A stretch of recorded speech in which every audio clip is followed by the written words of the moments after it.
Our gospel today is from Luke chapter 13.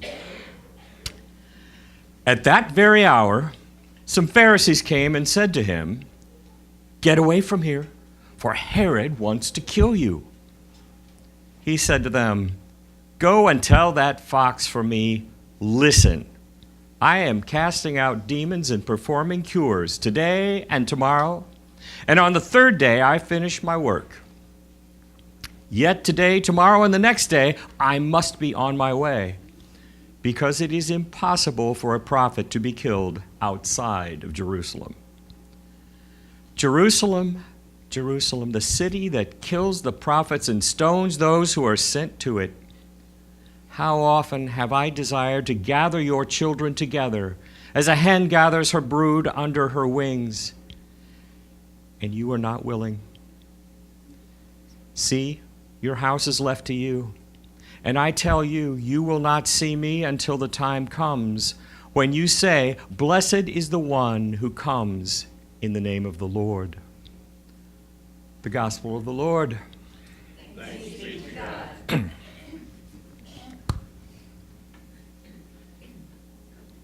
All right, quiz time. What's wrong with this picture? Is that a hen? Nope. That's a duck. I like this picture. It's telling the story of what Jesus is just saying, but as so often happens when Jesus or God overall is involved, it doesn't always look like we think it oughta. That's why I picked this picture, because it doesn't always look like we think it should when Jesus gets involved. We need to kind of flash back here. Last week, we had Jesus being tempted by Satan, his final exam in the wilderness. And of course, he passes because he was led there full of the Spirit. You might say that we have the fourth temptation today, because as he's been on the road in his ministry, and this has been going on for a while, to put this in context, well, it was like 2 weeks ago we heard Jesus set his face to Jerusalem. But the way Luke tells this story, it takes 10 chapters to get him there. And I think it's good that we remember that it takes some time, it takes some process, because we tend to fixate on the end result. We tend to fixate on that first Easter and resurrection and all the good stuff there, and we forget the process and what Jesus is up to on the way. He's up to the same thing that he had been doing before he set his face. Before, he had been out all over the area, north, south, east, and west, side and entire, reaching out, casting out demons, healing the sick, teaching, preaching, welcoming, showing the way to everyone. Jew, Greek, Gentile, everyone. Reaching out for everyone. And that does not change just because he's made the pivot and he's headed for Jerusalem. So in this journey towards Jerusalem, we have the Pharisees, and we don't know why they're coming to him. There's been lots of ink spilled on this, and I don't have any more ink. Suffice to say that some Pharisees came to warn him to get out, whether that's because they just wanted him out of town or because they genuinely cared. We don't know, because it could have been either one. But his reaction is what is important.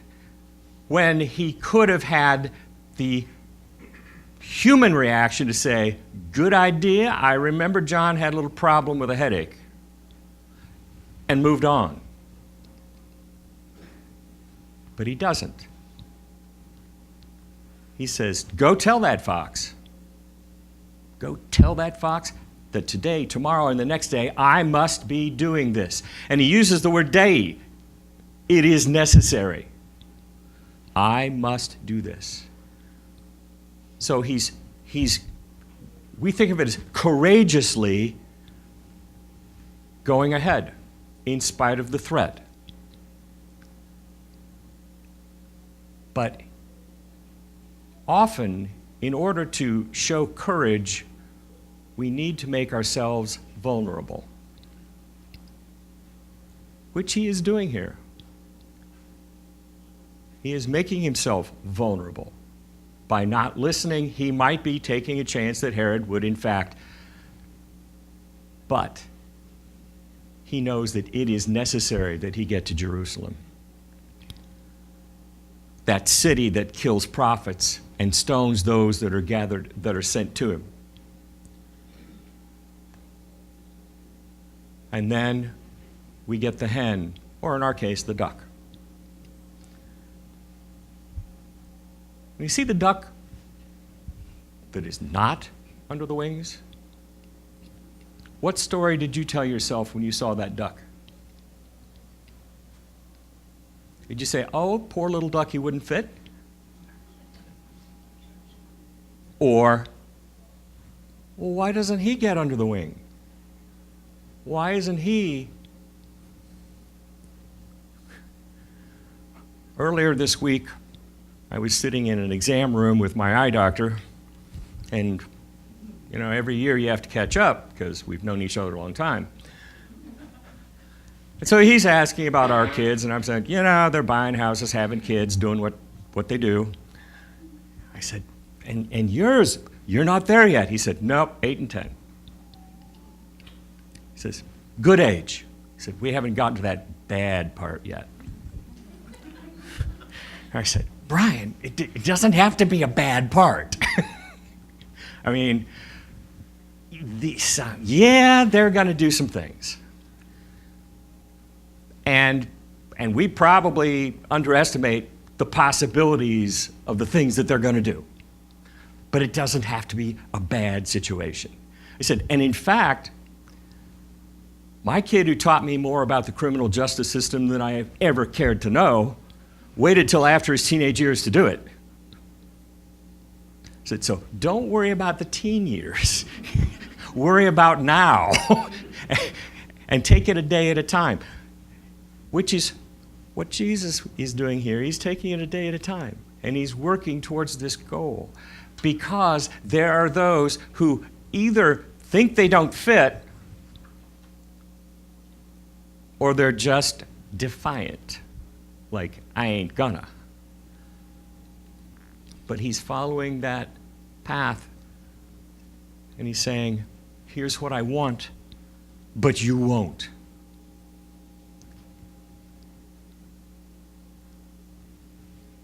And I say that because there are an awful lot of people in this world who think they don't fit, or that they're not welcome,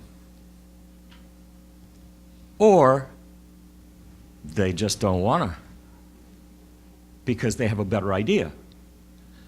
We don't know which this duck is. All we know is he's not under the wing. And sometimes in our lives, we are not under the wing because we have a better idea. We get a little confused about who God is. We think we're looking in that mirror and seeing God. No, we're created in the image of God. We are not God. But we'd like to be. But sometimes that gets toxic. We had a great example of that the other day in New Zealand, again.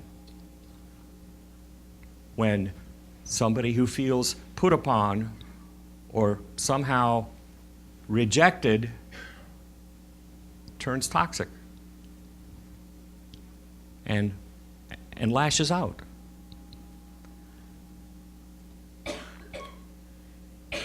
That's what Jesus does not want. He's been on this mission, reaching out to everyone, offering those wings to everyone, and keeping them open for the late arrivals and the naysayers. Like you were the other day. At least I was. I'm pretty sure sometime in the last week you were too.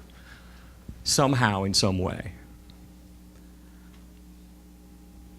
But that's why we need to take these 40 days of Lent, following Jesus' journey. It's not our journey through Lent, it's his. But to follow it and think about where we are, what we can be doing. Just as he's saying, from here to here, I need to do these things on today, tomorrow, and the next. As we spend our time thinking about that Easter that we're looking forward to, that resurrection that fulfilled a promise to us, and that promise of a return, what do we need to be doing? What can we be doing to be keeping the wings out, to be welcoming, whether it's helping a neighbor, smiling at a stranger on the street, hugging our kids. There are lots of little things. But we need to make ourselves vulnerable to the possibility that we'll be rejected and own up to it. Have the courage to say, this is the path I want to follow because this is the path that God showed me through his Son. And who knows, maybe you keep somebody from going toxic that day. I don't know. There's an awful lot of potential there. But we have to think, where am I?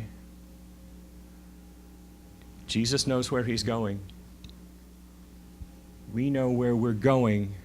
It's the process, getting there, that we need to think about during this Lenten season. Think about courage. Think about vulnerability. Think about Jesus' way and his invitation to walk it with him.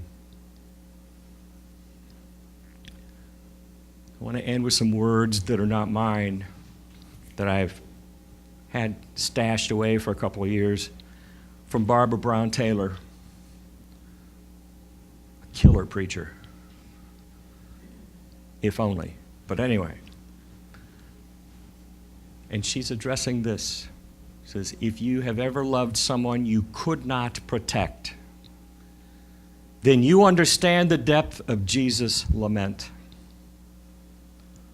All you can do is open your arms. You cannot make anyone walk into them. Meanwhile, this is the most vulnerable position in the world. Wings spread, breast exposed. But if you mean what you say, then this is how you stand. Jesus won't be king of the jungle in this or any other story. What he will be is a mother hen who stands between the chicks and those who mean to do them harm.